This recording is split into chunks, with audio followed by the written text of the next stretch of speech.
Hi everyone, I'm Victoria. Today I'm here with Dr. Jane Goodall. Hi Dr. Goodall, how are you doing today? I'm just fine, thank you. You're welcome. So as a child, you got your inspiration from the Dr. Dolittle and Tarzan books, and as well learned a lot from your dog Rusty. Can you tell me what it is exactly you learned from your dog Rusty? Rusty taught me, as any animal will teach you, that we humans are not the only beings on the planet with personalities, minds, and feelings, and that the animals deserve our respect, our compassion, and our care. Yes, that's true. And from all that you learned from the chimps over the years, what is something about them that still puzzles you to this day? I'm very puzzled by some of their aggressive behavior towards each other, which sometimes doesn't seem to have any real reason. That's, I think, the most puzzling thing. And there was recently a court case in New York where two chimps were at Stony Brook University, and a group of people did not agree with this and said that they should be released and have human rights. What do you think about this, and what do you think Dr. Leakey would think about this? Well, first of all, it's not human rights. The argument is chimpanzees should have extended to them some of the rights that we also extend to humans. See, that's a bit different. Mm-hmm. And obviously, chimpanzees can't be treated in the same way or be expected to respond to different situations in the same way as we do. So I think that what the lawyers are doing is great. I support these efforts, but my own personal push is to change the way people think so that they want to treat animals right from their own heart, not because some law tells them they have to. Mm-hmm. Because we have human rights, mm-hmm. but every day human rights are abused all over the world. Yes. And can you tell me about your amazing program, Roots and Shoots, and specifically the chicken program that you have going on in the refugee camps? Well, the Roots and Shoots is a program which involves young people of all ages. It's now in 140 countries, and every group chooses 3 projects to make the world a better place, to help people, to help animals, to help the environment, and to learn to live in peace and harmony with each other and with the natural world, to respect each other, to respect animals, to respect the environment that we're lucky enough to know. So mm-hmm. Roots and Shoots is my biggest hope for the future.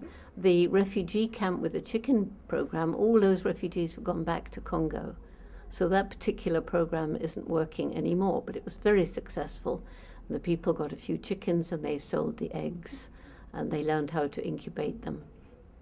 Because I have chickens when I teach, so of course I get eggs, and it's very interesting, to get eggs every day and see them grow and everything.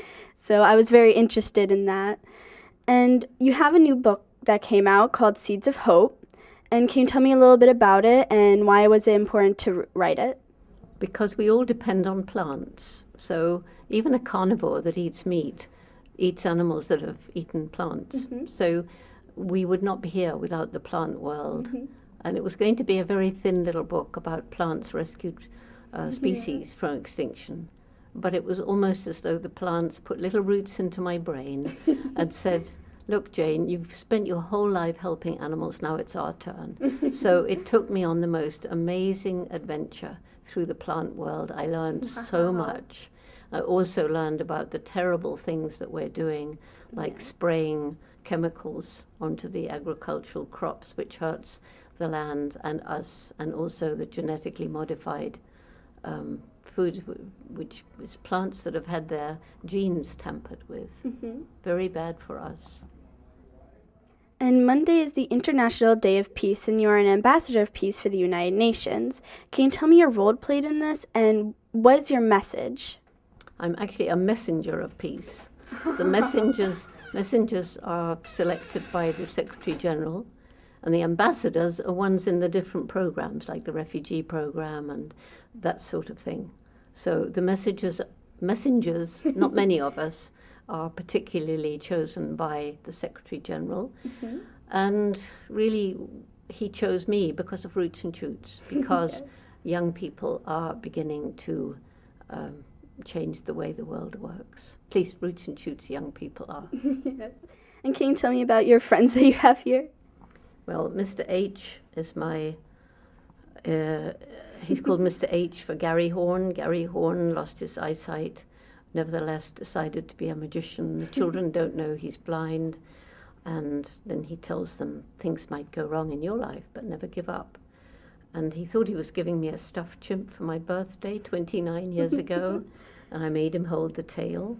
He said, never mind, take him where you go. You know I'm with you in spirit. Aww. Mr. H. Jr., this is how he used to look like this, fluffy, pale, and now because he's gone around the world so many times and been stroked and petted and loved, he looks like this. So now you can buy your own Mr. H. Jr. and take him around. And Cow, she's called Cow, she's just called Cow. Cow is my spokesperson for the abused farm animals, and she helps me explain to people that in order to feed billions and billions of people, more and more people eating more and more meat, billions of animals are tortured in the factory farms, and whole forests are cut down to grow grain to feed them. The grazing cattle are turning forests into woodlands, into deserts. Right, yeah. And the food goes in one end and gas comes out the other end, and that's methane. That acts as a more virulent greenhouse gas than carbon dioxide. So this meat eating is really speeding up climate change. And lastly, what is your greatest hope for the future of the world? That all over the world there will be young people in roots and shoots. Therefore, they will be living in peace and harmony with each other and with nature.